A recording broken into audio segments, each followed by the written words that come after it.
Hey guys, this is Miriam at High Life Auto. I am out doing a video test drive on a 2015 Buick Encore. If you've never been on my video test drives before, the way it works is I drive the vehicle on video and I tell you what I see, hear, think, smell, and feel to give you the best indication of being in the driver's seat without actually being in the driver's seat. I'm not a mechanic and this is not meant to be a 182-point inspection. Rather, it's meant to be a sneak peek into how the vehicle drives and any potential issues I notice as we're going along. So we'll take a look around the vehicle, we'll take a look under the hood, and then we'll go for a drive. Unfold myself from this car. Alright, so we've got a really pretty blue Buick Encore, which is just a small SUV.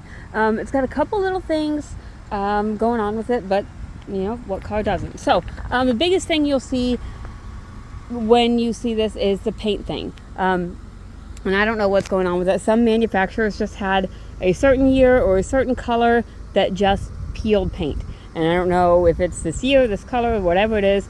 It just does it in different areas on this car.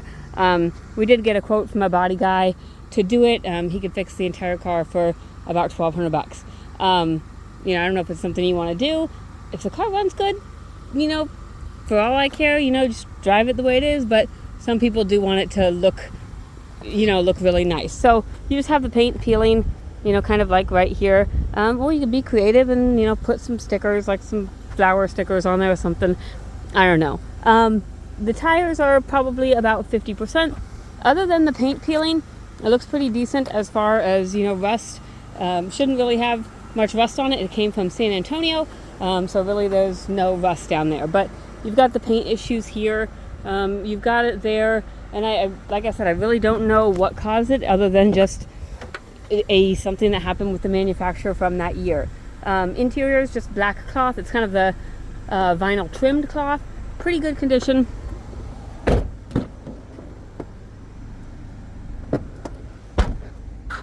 And the back end is probably the worst part of it.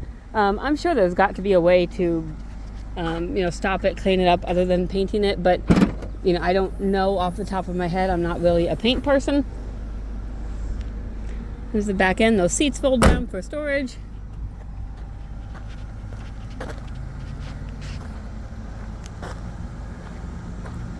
But really, other than that paint, it's a really decent looking vehicle. The really pretty blue. It's just going to be a 4-cylinder, so it's going to get good gas mileage.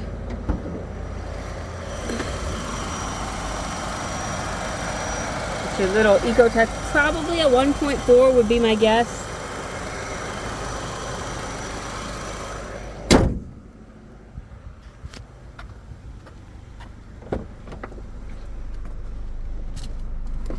Move the seat back a little bit. The last person in it must have been shorter than me.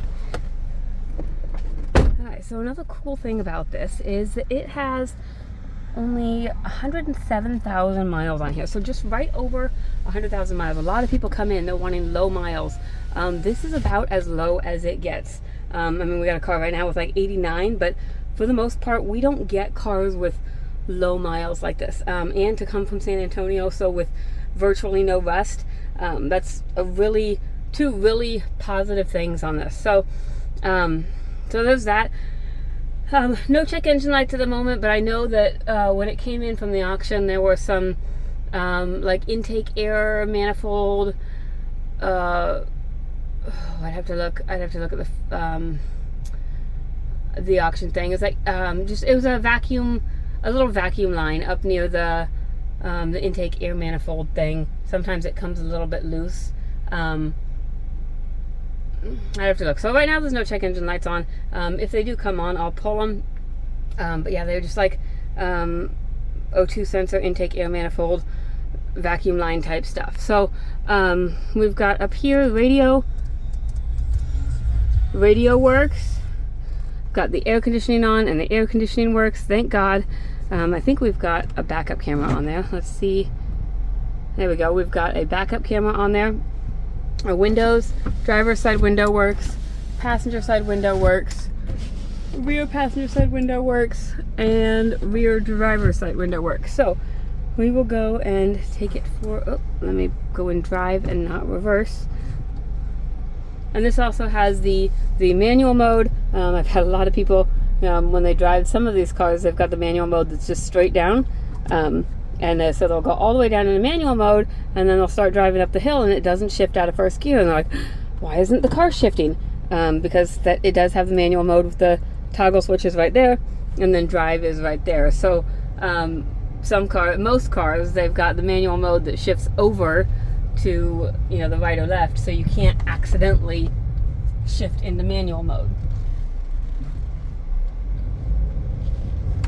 So if for some reason you happen to be in it and going up the hill and it's not shifting, that's probably the reason why. You're probably in manual mode. And that's my seatbelt. Seatbelt light works. So as far as 4 cylinders go, you have some 4 cylinders that are really poochy. They feel like 4 cylinders. It's kind of like riding a bike up a hill. And then you have some 4 cylinders that you can't tell that they're 4 cylinders. This is one of the 4 cylinders that you can't really tell that it's a 4 cylinder. It's definitely not a V8. Like, you're not gonna outrun a 5.7 Hemi Cop or something. So don't try that. But it doesn't feel like a little poochy 4 cylinder. Part of the reason I go up this hill is to see how they perform, under a load. Going up that hill, it's no hesitation. It drives up just fine.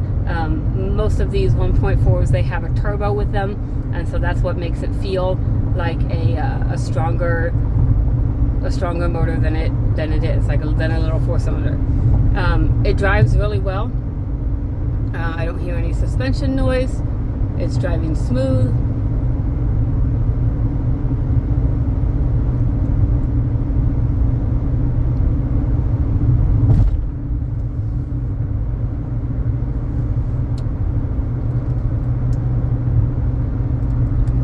Cruise on.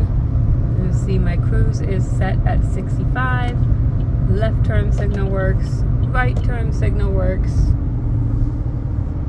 Brakes are good and solid. No grinding or vibration.